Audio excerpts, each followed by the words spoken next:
What's up, guys? Mason the Brock Henderson, and yes! Bruce Arena's finally gonna leave. Thank goodness. Probably not yet, but this is the stepping block to finally get Bruce Arena out the freaking door because, I mean, yeah, you can't do this. You cannot lose 2-0 at home to Costa Rica and expect to keep your job. And frankly, good riddance. I'm just sick of him in general. The players he's picking, the arrogance of everything he does. It's just, I didn't like the fact that we were getting him. He did okay at first. I'm like, you know what? I'll tolerate him. But then after the Gold Cup performance, I'm like, God, these are terrible performances. Yes, we won, but it didn't give me any confidence in our team.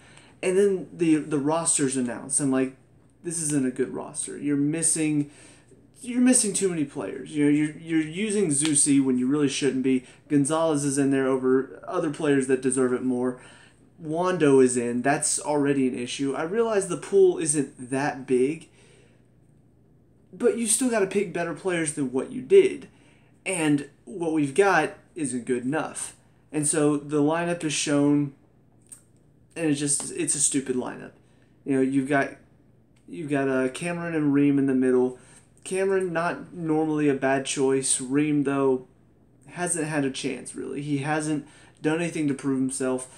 I wouldn't have gone Gonzalez either. I definitely would have gone Bessler over the other two. So I don't know what Ream's doing in there. He wasn't really the problem tonight, but you could see they were not clicking. Cameron and Ream were not working well together. That's a problem. You need two center backs in there that are going to work well together. So why are they not working well together? You've got Zusi at right back. That in itself is just, that's a big problem. I mean, I realize that everybody's loving Zusi now. Oh, yeah, Zusi. Oh, he's a great right back. He's terrible. He is god-awful. Defensively, he's terrible. Offensively, he's terrible. All he does is run. That's it. He can run. So, you need to be able to play the sport if you want to be out there representing our national team. I could go out there and do what he does. Probably better. And yet, continue to see him. Villafania, still not proving himself at left back. I don't know why we continue to look at him and say, hey, he's our best option right now, because frankly, I just see too many holes in his game. And he continues to feature time and time again. You've got Johnson at left mid. I can't remember when we tried this, but last time we tried this where he was at left mid and we went Villafania at left back, it didn't work out. I don't remember what game now, but I remember seeing this and thinking that was terrible. Let's not ever do that again. You've got Bradley in the midfield. He's not. First of all, he shouldn't be our captain because he's not worthy of it. Second of all, he's not good enough to be in the midfield. Third of all, he's not the player everybody thinks he is. He's overrated. He gives the ball away too many times. Defensively, he's not solid enough. Not good enough to be in the midfield. And then the two biggest problems that I think, even from an American standpoint where all these people are biased about Bradley and they think that he's great even though he's not. Okay, you're biased, you're American, I get it. Everybody thinks the same thing about Zusi. Oh, he's great, he's playing great at right back, he's getting better. Okay, you're biased, you're American, I get it, you don't see it. But from even that standpoint, to put Nagbe in the middle and Pulisic out on the right makes no damn sense whatsoever. The stupidest decision I think you could have ever made, and it showed. Nagbe wasn't making the correct runs in the midfield. He wasn't dropping in, which led to a lot of bad passes from Ream and Cameron because they're waiting for somebody to drop in. Bradley's already dropped too deep, and now the other midfielder should be dropping in and giving them options. Nagbe's not giving you those options because he's normally out on the wings. He's normally pushed out wide. Pulisic is usually the one dropping in there and creating something. He gets on the ball. He moves it out quickly. He gets in and around. But you stick him out on the right, and that's where he's stuck. And if he decides to cut inside, well, now the entire right side's open. He doesn't really get back and help defend, so now Zusi's left all alone, and that in itself is a huge problem. So that decision makes no sense. And then you go up top, Altidore and Wood. Wood, not a bad option because he has been growing. He's been doing pretty well from what I hear in Germany. So not a bad option to put him up there. But Altidore's just not good enough. And he's been given time and time and time again so many chances. And he continues to prove he's not the quality we need up there. We needed a Dempsey tonight. We needed somebody up there that's not only clever and creative, but also works hard to create something. He's not that player. He makes one good run and then he's done. He's in behind the defense, but then he can't do anything with it. Oh, he's 1-on-1 with the keeper, but then he can't finish. Oh, he's played a clever little pass, but then he doesn't make a run to help him out. He's just such a lazy forward. I don't know why we continue to rely on him when clearly Dempsey's the better option over him. So, just all of these decisions that are completely wrong. I don't know who's in charge of the venue, but clearly putting in New Jersey was a terrible decision because half of the fans there were Costa Rican fans. So clearly you made a terrible choice there. On top of that, the referees were awful against us tonight. I mean, no penalty for us in the first half, which would have changed the game because penalty and red card for Waston. So there's a bad decision, and then the little decisions started going against us, and then the players started getting frustrated because the little decisions were going against us. So, yeah, all of it tonight was just between Arena's terrible decisions, the terrible venue decision, and the referee's terrible decisions. All of it just combined to make the worst game I think I've seen since the last Costa Rica game where we lost 4-0. It's pitiful. And yeah, obviously they're not going to say, oh yeah, Bruce Arena, he needs to be out after he just won the Gold Cup. But they need to seriously look at this and say, half of this is Bruce Arena. Half of this is his stupidity, not seeing what's right in front of him, not being willing to change. Because halfway through the first half, I would have looked at the fact that Nagbe wasn't able to create anything in the midfield and the fact that Pulisic was being drawn more inside because that's where he's used to playing. I would have looked at that and said, okay, you know what? We tried to swap it around. It's not working. Let's go back. Pulisic, you're back in the midfield. Nagbe, you're back out wide. But he didn't change anything. He did not change anything at all until the second half. He finally brought on Dempsey. But at that point, it was too late. You already gave away a goal in the first half, which is a problem, because now Costa Rica's just going to sit in. And that's all they did. The entire second half was watching a park the bus game. And not only is that boring, but it leaves you vulnerable in the back, because now they're just all sitting back waiting for a chance to counter. They're waiting with that one guy up top who's really fast, and that's all they need.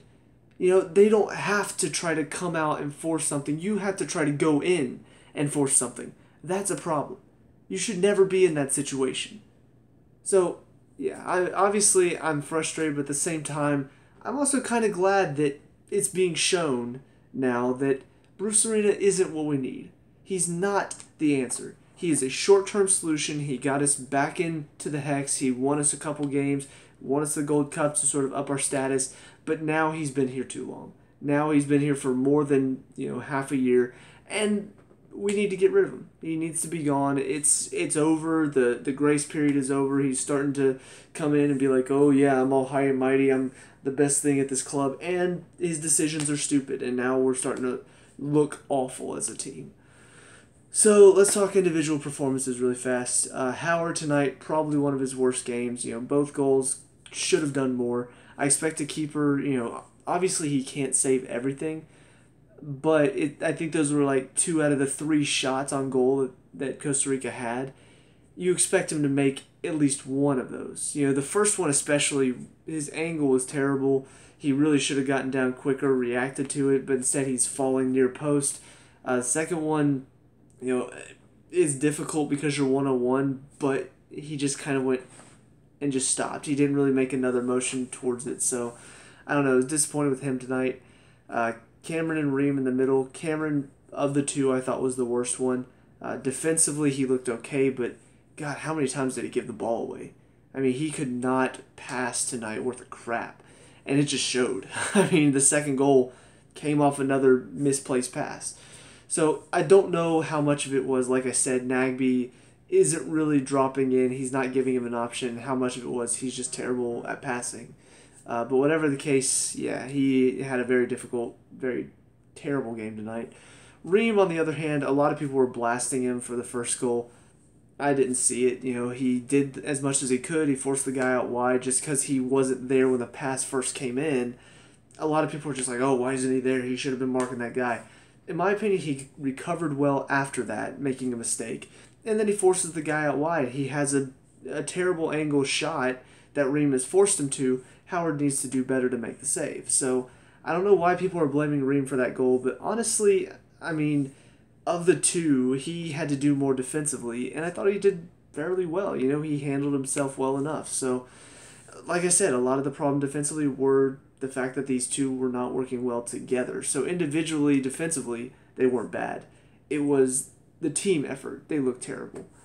Zusi on the right, you know, like I said, he's just not good enough. He is not a good player. He's a very average player. And it shows. You know, he has a couple good passes here and there. He does okay at times, but then he just pops up with these terrible mistakes out of nowhere that all of a sudden create danger for us. And now he's being pulled out of position, and now he's flying into a challenge when he shouldn't be. And I don't know. I can't stand watching him. And obviously, with Yedlin still out, you know, we do need a right back. But I can't imagine that there's no other right backs that can play there. I can't imagine there's nobody else aside from Zusi that can play there. I just feel like we're forcing him into that position. We're placing all of our hopes on him to be our backup right back, and he's not good enough. And yet we continue to play him and not give anybody else a chance. Left, Villafania, like I said, just showing again, time and time again, that he's just not good enough to be in that position. He is a very average player, kind of like Zusi. You know, he pops up with a couple good moments, but then defensively he's lacking. Even attacking, there are times whenever he gets up in the attack and you expect him to do something with it, but then he's too slow and they loses it, or they strip him of the ball, they kick it out of bounds, and now the attack's done. So yeah, just not enough from him. Bradley in the midfield. Honestly, aside from Howard on the first goal, I'm going to blame Bradley as well for the first goal, because first of all, he's not tight enough after the ball has come up. It goes to Brian Ruiz, and he's just standing in nowhere. You know, he's standing in space. I don't know why. He wasn't going to get the ball. So your first thought should be, okay, well, now I need to go close down this guy with the ball. Instead, what we get is it bounces off of, like, right here on the Ruiz, and so it could possibly be a handball. So what does Bradley do? Well, like any good professional footballer, he raises his hand and stands there and does nothing like a little idiot. So, in my opinion, that leads to the pass in behind, which now Ream has to recover quickly for. So I attribute another part of that goal to Bradley being a lazy bastard. But aside from that, you know, another typical game from what I expect of Bradley. You know, he has a couple good passes over the top every now and then. But for the most part, I mean, his passes are very hit and miss. You know, the simple passes, which he should be making all the time, tend to, you know, okay, it's either out of bounds, or maybe they'll get to it, or maybe the defender will get to it. I don't know. He's just too sporadic in the midfield. And you need somebody in there who's not only going to be solid, but is also not going to give the possession away cheaply. And that's what he does. So frustrating there. Nagby in front of him. I have nothing against Nagby as a player. I think he's a fairly good player. You know, he works very hard. I do appreciate what he does whenever he's on the ball and off the ball, you know, working hard, win back possession, trying to make something happen by holding possession. But he's just not good enough to be that center attacking mid. He doesn't bring anything in the center that helps us. He doesn't move the ball quick enough. He likes to dribble quite a bit. And you can't do that in the center of the park, especially whenever they're packing 6 guys in the midfield. You can't do that there. So I just feel like he was out of position tonight. And, you know, it's not his fault. He tried to do as much as he could, like I said, but that's just not his position. He is a winger, true and true, and you can tell whenever he gets in the midfield that he pretty much acts like a winger a lot. Johnson on the left, like I said, I just don't see him as a left mid anymore. I think he's played left back for so long for the national team. That's kind of where he's just gotten used to playing. And you could see that at times. He's too slow to be a winger. He doesn't get up and back like he should as a winger. I think he's better suited to the fullback position. I think he's probably a better option than Villafania back there as well. I didn't get to see much of him there. You know, it was later on in the game when he finally got pushed back into that position. But, yeah, I don't know. I don't see enough from him attacking, going down the left side, creating something down there. There's just nothing there from him. So, disappointing for him there. Christian Pulisic on the right side, like I said, I don't think he's a winger. I think he needs to be inside. I get that that's where he's playing for Dortmund, but I mean, for our national team, he needs to be the number 10. He needs to be dropping in, trying to create something, moving the ball around. He's not stuck over on the right side, and then occasionally we get it to him. And honestly, I think that was the biggest problem in the first half was we weren't getting it to him enough. And even when we did, he's so far on the right side, he doesn't really have help.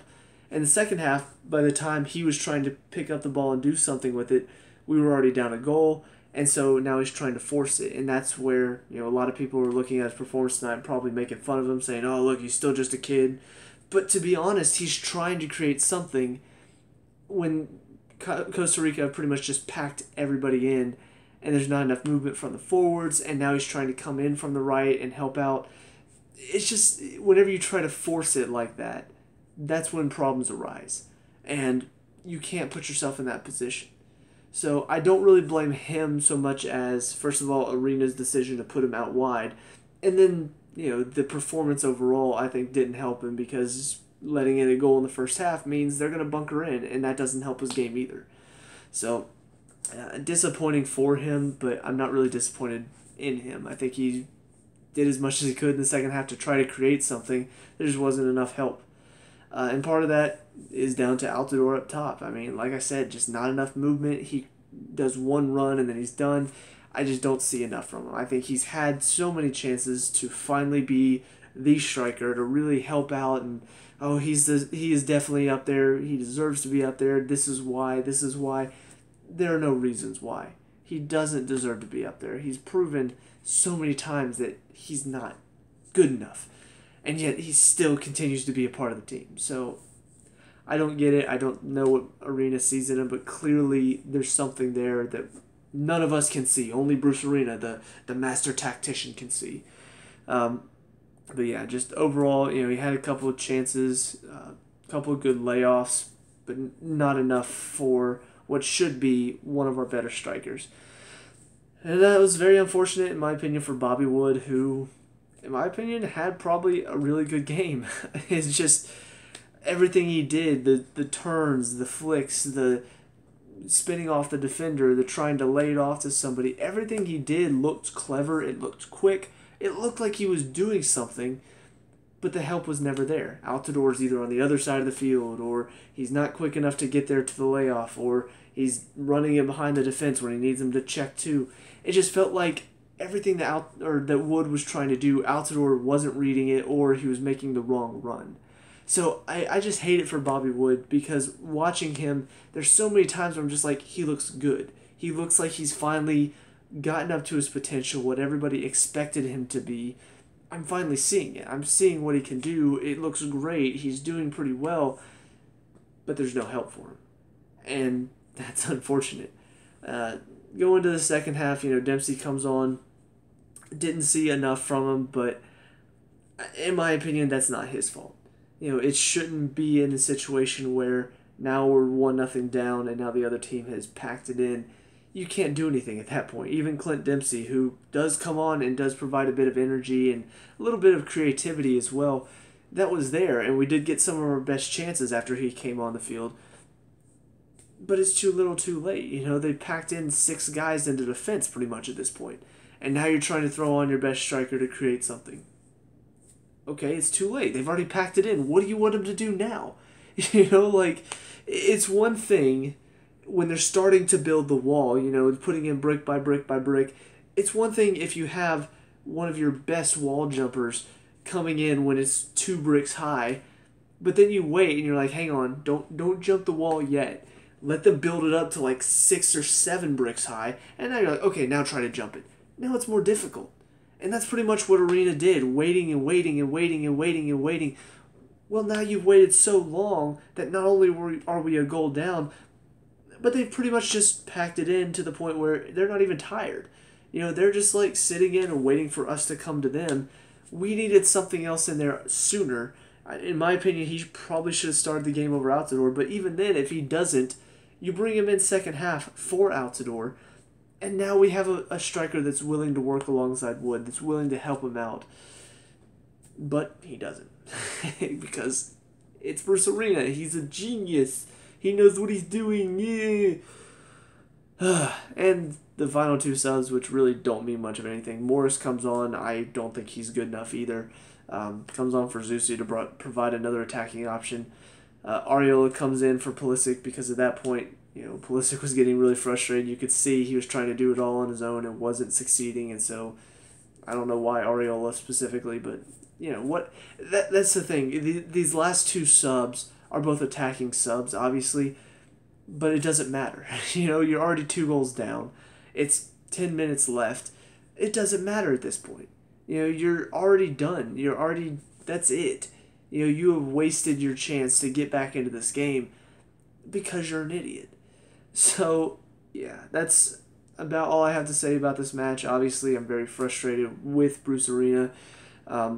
Some of the players I am frustrated with, but in my opinion, the manager, the coach, the guy putting the players in has to do better with his decisions, and it shows. His decisions, what he expects them to play, his style of play, it doesn't work. I don't know if he's telling them to dribble. I don't know if he's telling them to, try to keep the ball and move it around. I don't know what he's telling them to do, but based on what I saw tonight, not only were the positions off, but it looked like he told them, hey, just dribble through everybody, because I hardly saw any, our best moments of play were the ones where we move quickly, 1-2s all around the defense. That didn't happen enough. So, yeah, that's about it for me. I'm tired of ranting and raving about it. I'm really tired as well. So let me know what you guys think down in the comment section below. What were your thoughts in this game? Let me know. We can talk about and discuss all that good stuff. Leave a like and subscribe for future USA World Cup reviews, and I'll see you guys in the next game. Peace out.